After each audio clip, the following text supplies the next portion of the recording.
KPBS On Demand is supported by Splatero, helping homeowners pay for home improvements by offering streamlined access to your home's equity with no additional monthly payments or new debt. Splatero provides a lump sum payment in exchange for a share of your home's future value. Pre-qualification available at splatero.com. Good morning. I'm Annika Colbert. It's Monday, January 3rd. Back to school amid another COVID-19 surge. More on that next, but first, let's do the headlines.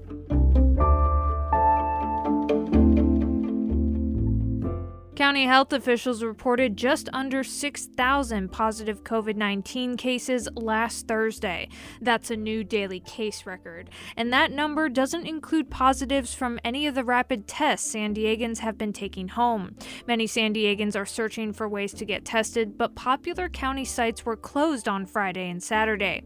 Point Loma resident Tessie Cranford was able to get tested for free on Friday at the Santa Fe Transit Station. She says her family isn't going anywhere after possibly being exposed over Christmas. We don't want to spread it because we can be asymptomatic and we might have it and we don't know. Local healthcare systems say they're getting swamped with people looking for tests as well. Meanwhile, the number of COVID-19 patients in San Diego hospitals has surged to almost 600 according to the latest state figures. 590 people in the county are hospitalized with COVID-19 as of Saturday. That's up from 510 on Friday and 475 on Thursday.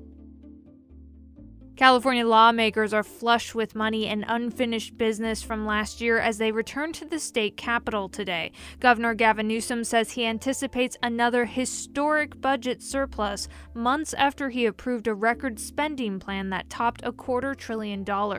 Legislative analysts predict the state will have another $31 billion surplus for the fiscal year starting July 1st. Newsom must present his proposed budget by January 10th. From KPBS, you're listening to San Diego News Now. Stay with me for more of the local news you need. KPBS On Demand is supported by Latino Legacy Foundation, presenting their Storyteller series, Reach for the Stars with Ellen Ochoa, the first Latina astronaut. Welcome Serenade by the all-female mariachi Amapolas, Sunday, June 29th. More at latinolegacyfoundation.org.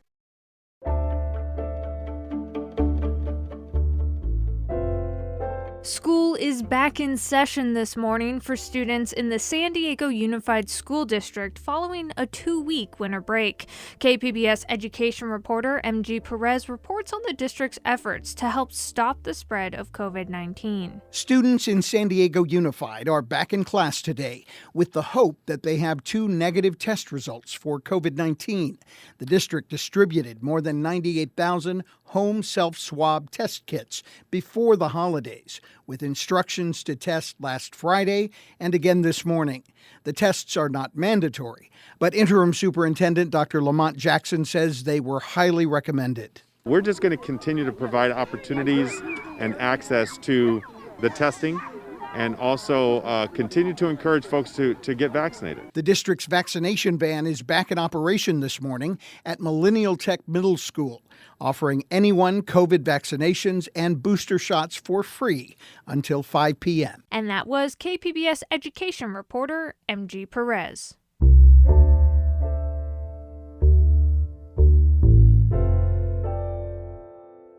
A law aimed at reducing greenhouse gas emissions in landfills went into effect on the first day of 2022. KPBS's Melissa May talked to a local food relief organization that stands to benefit. The SB 1383 law was passed in 2016, but takes effect on January 1st, 2022. It's a statewide effort to reduce emissions of short-lived climate pollutants in landfills by reducing disposal of organic waste. To cut waste that causes landfill methane emissions, all wholesalers, grocery stores, and other food businesses must donate their surplus of still fresh food to hunger relief organizations like Feeding San Diego. Patty O'Connor is the chief supply chain officer for Feeding San Diego and says the one major adjustment they have to make is making sure they have enough resources. We are trying to staff up and just get more trucks, get more volunteers, and help save as much food as possible. They've been rescuing food for almost 15 years and have almost 800 food pickups a week. The goal of SB 1383 is to reduce 75% of landfilled organic waste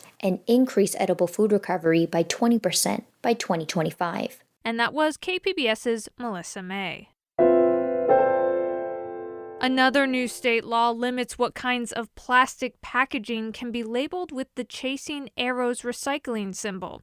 Cap Radio's Steve Milne reports as part of our series on new laws. The law is informally known as Truth in Recycling. We think that nobody should be able to lie to the public, and we're just trying to get truth in labeling for recycling. Heidi Sanborn heads an environmental group that pushed for the new law, the National Stewardship Action Council. She says more than 80% of the single-use plastics Californians put in recycle bins wind up in landfills instead. When they're being lied to on the label, they buy the wrong thing and they do the wrong thing with it, and then they get their prices increased because of the cost of the contamination. So it's a triple lose for the consumer. Under the new law, products will only have the Chasing Arrow symbol if they're collected in at least 60% of the state's curbside programs. Manufacturers have until the summer of 2025 to get their products into compliance. And that was Cap Radio's Steve Milne reporting from Sacramento.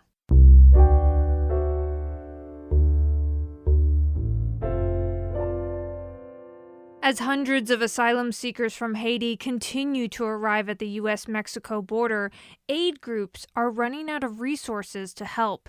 From the Fronteras desk in Tucson, KJZZ's Elisa Resnick reports. Rodney Montreux leads the Haitian American Center for Social Economic Development in Phoenix. Since Christmas Eve, he says he's helped more than 100 Haitian asylum seekers book flights to connect with family in the U.S. after being released from Border Patrol and ICE detention in Yuma and across the border in California. The shelters cannot take anymore, so we don't have any other options but to ask for help. Montreux says he spent hundreds of dollars of his own money to help families stay in hotels while they wait flights, but resources are getting scant. As more people are released, he says ensuring asylum seekers have what they need will require assistance from federal and local groups. And that was KJZZ's Elisa Resnick. Coming up, Chula Vista and El Cajon will be the first two sites in the county to host batteries for a renewable energy storage project. And that's just the beginning. We'll have more on that next, just after the break.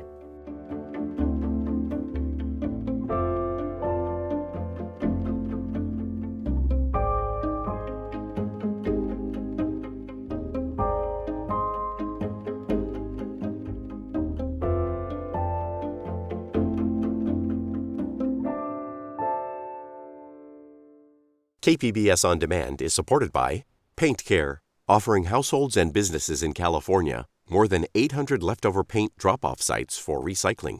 Quantities of 100-plus gallons of paint may qualify for a large volume pickup. Learn more at paintcare.org.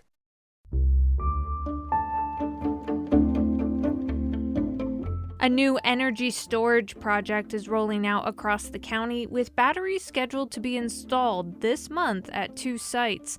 The San Diego Energy Storage Project aims to bolster emissions-free energy for California's electric grid. Once completed, there will be a total of 12 sites across the county with enough storage to power 110,000 homes for 2 hours. All of this is aimed at helping California reach its goal of making sure that about 60% of our electricity comes from renewable sources by the end of this decade. San Diego Union Tribune energy reporter Rob Nicoleski has been covering the story. He spoke with KPBS Midday Edition host Jade Hindman. Could you tell us about the 12 new sites and how they'll work? Well, the batteries that are going to be installed will store up energy and then release it into California's power grid. 2 of the sites will use zinc battery storage technology. The other 10 sites will use what's called lithium iron phosphate batteries. Now, your listeners are probably familiar with lithium ion batteries. Now, lithium iron phosphate is a little bit different. Lithium iron phosphate batteries are considered less flammable, and so they're considered, at least in this project, to be a better choice. How powerful will these sites be? Well, the entire portfolio is going to account for 165 megawatts and 336 megawatt hours of battery storage electricity. And as you mentioned, that roughly translates into enough to power 110,000 homes for 2 hours. And what's the main goal of this project? The main goal of this project is the larger goal that California has, which is try to bring in more sources of power that do not emit greenhouse gas emissions. And that's because under the state's renewable portfolio standard, about 60% of California's electricity must come from renewable sources by 2030.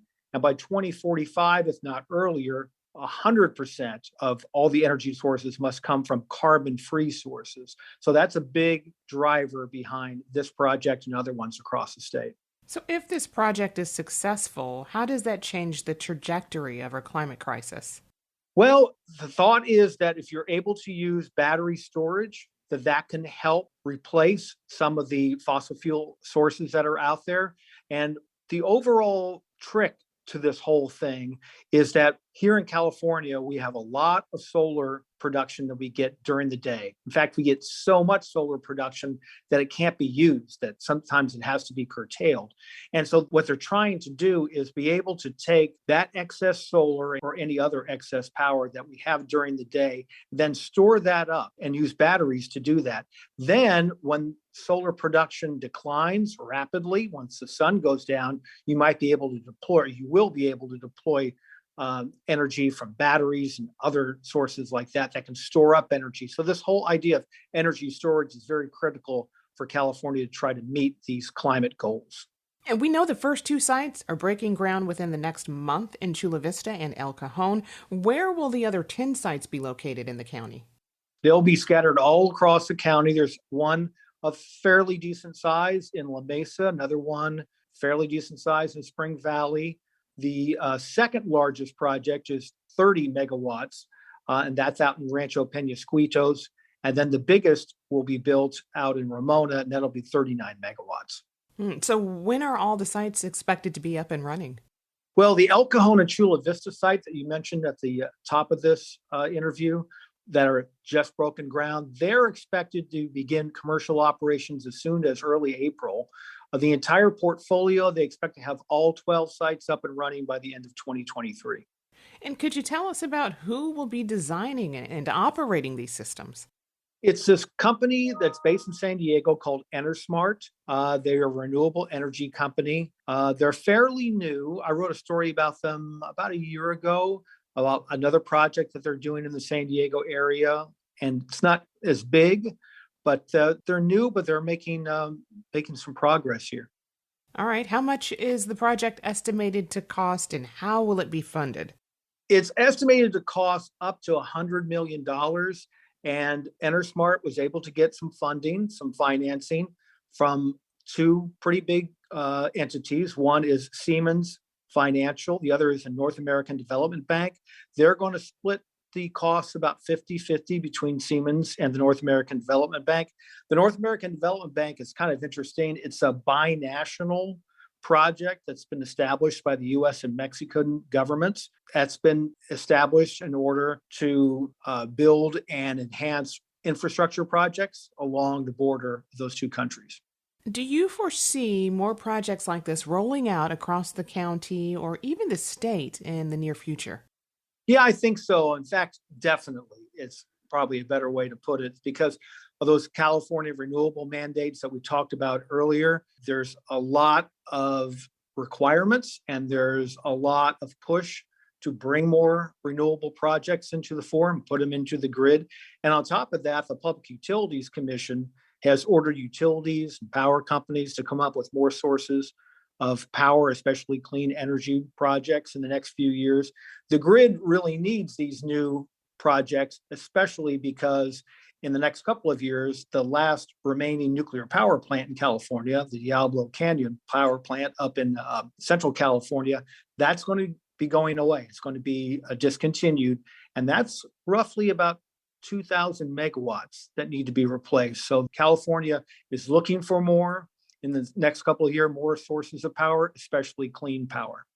All right, so we know one of the big goals of this project is to be able to store and use this emissions-free energy more efficiently.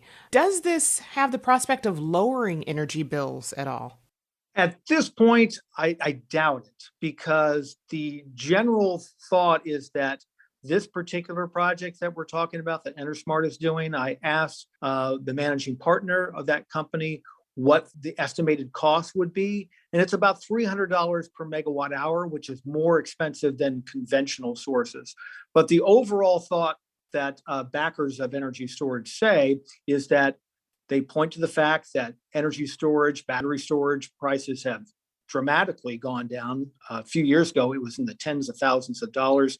Now it's depending on the various estimates that have been said. For example, the National Renewable Energy Laboratory in Colorado, they estimate that by the year 2030, that battery storage prices could be about $148 a megawatt hour. So the goal is to get to battery storage prices at about $100 a megawatt hour. So we're getting closer, but I don't think that this particular project will translate into lower energy bills for customers in San Diego right now.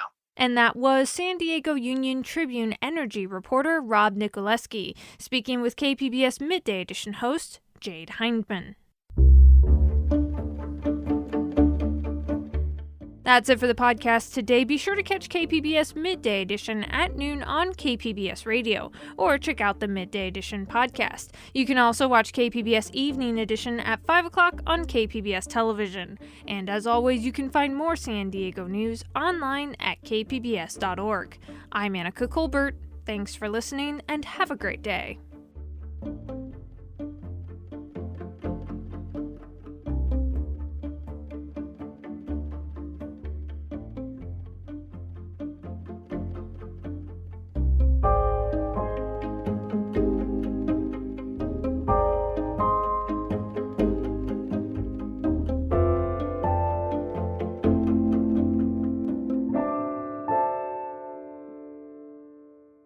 KPBS On Demand is supported by Markel Design and Remodeling, helping homeowners with their home remodeling needs. From ADUs to kitchen remodels, room additions, and custom homes, Markel Design and Remodeling can help homeowners design and build their dream homes. More at trustyourhometous.com.